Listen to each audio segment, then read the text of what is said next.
جیسے ہی خمینی کو پتا چلا کہ ایران کا بادشاہ اس کے خوف کی وجہ سے ایران کو چھوڑ کر بھاگ چکا ہے، تو امام خمینی 14 سال ایگزائل میں رہنے کے بعد فائنلی ایران کی طرف روانہ ہوا۔ دنیا کی تاریخ میں اب تک کسی بھی لیڈر کے لیے اتنے لوگ جمع نہیں ہوئے تھے جتنا امام خمینی کو ویلکم کرنے کے لیے جمع ہوئے۔ 70 لاکھ لوگوں نے امام خمینی کو ایران میں ویلکم کیا، جو ایک ورلڈ ریکارڈ تھا۔ جیسے ہی خمینی ایران پہنچے، ایران کی زمین سے پہلی بار ڈیتھ ٹو امریکہ اور ڈیتھ ٹو اسرائیل کے نعرے لگنے لگے۔ خمینی کے فالوورز نے امریکہ کی ایمبیسی کے سارے لوگوں کو گرفتار کر لیا اور خمینی نے امریکہ کے پریزیڈنٹ کا نام لے کر کہ میں ان 50 لوگوں کو تب تک رہا نہیں کروں گا جب تک تم امریکہ ایران کے بادشاہ کو ہمارے حوالے نہیں کرتے۔ اور یہاں سے پہلی بار امریکہ اور ایران کی دشمنی شروع ہوئی۔ لیکن ایران کا بادشاہ کبھی بھی واپس ایران نہیں آیا اور اس کے مرنے کے بعد اس کے بیٹے نے ایران کا نیا شاہ ہونے کا اعلان کیا۔ ناؤ ایران میں خمینی نے اپنی نئی اسلامک حکومت بنائی، لیکن جیسے ہی خمینی ایران کا لیڈر بنا، at the same time Iran کے بالکل پاس عراق میں بھی ایک نیا لیڈر بنا، صدام حسین۔ لیکن یہاں مسئلہ یہ تھا کہ دنیا کے باقی لیڈرز خمینی کی طاقت سے بہت ڈرتے تھے، کیونکہ خمینی اپنے سپیچز میں بار بار باقی مسلمان دنیا کی عوام کو اپنے بادشاہوں کے خلاف بغاوت کرنے پر ابھارتے تھے۔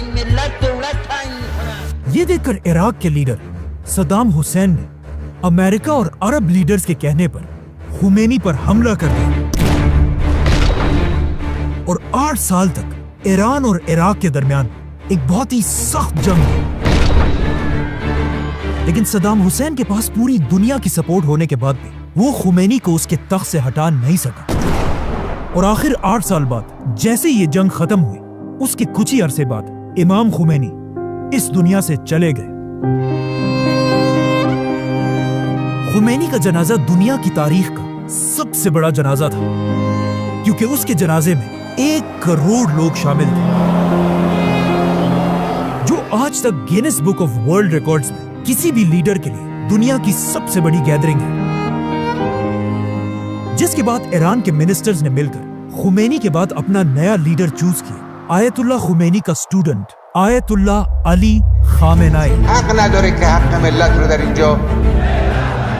جو آج تک ایران کا سپریم لیڈر ہے۔ عراق کے ساتھ جنگ ختم ہونے کے بعد ایران کے لیڈرز کو سمجھ آ گئی کہ اب امریکہ اور اسرائیل ان کا پیچھا کبھی نہیں چھوڑیں گے جب تک ایران کے پاس اپنا خود کا ایٹم بم نہ ہو۔ لیکن اب مسئلہ یہ تھا کہ ایٹم بم بنانا کوئی آسان کام نہیں ہے، یہ ایک بہت ہی مشکل ٹیکنالوجی ہے، اور اس وقت کوئی بھی ایران کو یہ ٹیکنالوجی دینے کے لیے تیار نہیں تھا۔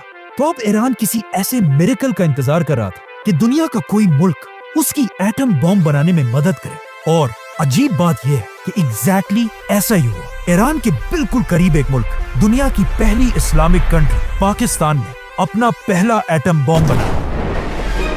Pakistan today successfully conducted 5 nuclear tests. Pakistan کا ایٹم بم بنانے کے بعد عبد القدیر خان بہت ہی سیکرٹلی ایران کو ایٹم بم بنانے کے لیے سینٹریفیوج ٹیکنالوجی بھیجنے لگے۔ ایٹم بم بنانے کے لیے سینٹریفیوج مشین سب سے امپورٹنٹ چیز ہے، جو آسان الفاظ میں بالکل ایک واشنگ مشین کی طرح گھومتا رہتا ہے، لیکن اس میں کپڑوں کے بجائے یورینیم ڈالا جاتا ہے۔ اگر اس مشین میں یورینیم کو تھوڑی دیر کے لیے رکھا جائے 5% تک تو اس سے بجلی بنتی ہے، لیکن اگر یورینیم کو بہت دیر تک اس مشین میں رکھ کر گھمایا جائے 90% تک تو اس سے ایٹم بم بنتا ہے۔ ایران پاکستان کی اس ٹیکنالوجی کو یوز کر کے بہت تیزی سے نیوکلیئر پلانٹس بنانے لگا، لیکن جیسے ایران نے یہ سب کرنا شروع کیا، امریکہ کو کسی طرح اس سب کی خبر مل گئی۔ اب پاکستان کا ایٹم بم تو امریکہ کو پھر بھی کسی حد تک قبول تھا، کیونکہ پاکستان امریکہ کا بہت ہی وفادار ملک ہے۔ Beggars can't be choosers. ہمیں اپنی قوم کا پیٹ پالنا ہے، اور پاکستان چاہے جو بھی ہو جائے امریکہ کے خلاف کبھی نہیں جاتا۔